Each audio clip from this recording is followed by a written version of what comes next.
I'm going to show you how to put in some doors and windows. So let's take a look at our drawing file here.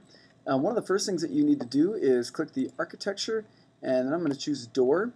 And what it's going to say is, it says, would you like to load a family? No family is loaded. So you want to click yes, and then you're going to get a window that looks something like this. So if you set up your Imperial Library correctly to go to this location, you can open the doors.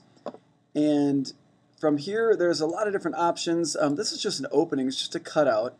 I'm going to choose the single panel 4. I like that little look there, so I'm going to choose that one.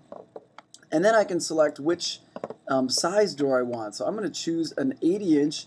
Typical doors like the ones that we have in our rooms around here are 80-inch tall doors. So I'm going to choose a 34-inch wide 80-inch door, and I'm going to place that right here to go into this little room, and I'm going to place another one right here.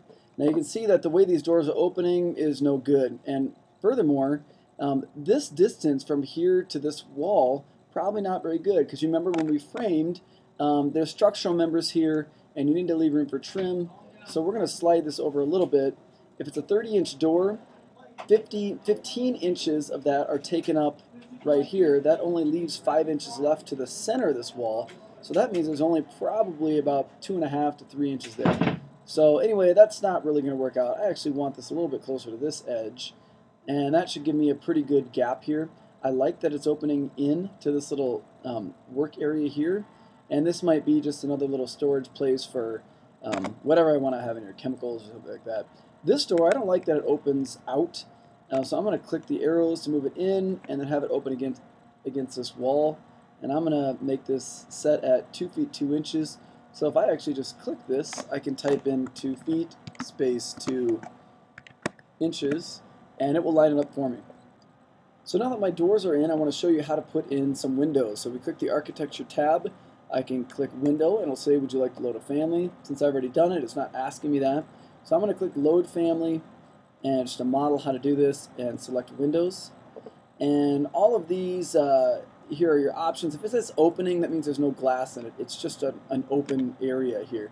This one has some crazy trim. You're not going to see something like that in a shed. So let's just pick a fixed window here. So I'm going to choose that one. And what I want to do is I have some different options here. 16 inches by 24. That's a little small. It's a 1 foot 4 inches wide by 2 feet tall. I'd like to do a 2 feet wide by 3 feet tall.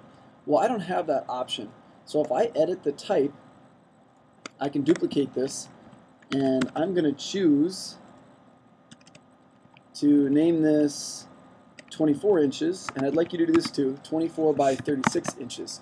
So go ahead and pause if you need to make sure that you can do that. And so I'm going to name it that, and then I'm going to click OK. But now I need to actually edit this dimensions here. So I change the height to 3 feet, and I change this width to 2 feet.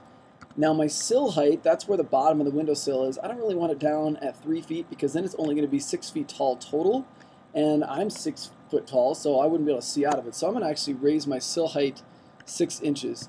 I don't want a very wide window because that takes up a lot of wall space. So this looks pretty good to me. I like this dimension. I like this size. You can go ahead and edit it the way that you want. Just don't make it too big, because I'm probably going to come around and tell you that is not going to work to have something like that.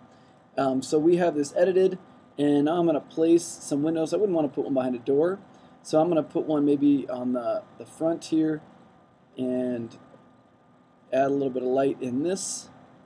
And we want to make it so the glass is on the outside edge, so we have sort of a sill in the inside. And I'm going to stick one here centered on this back wall as well.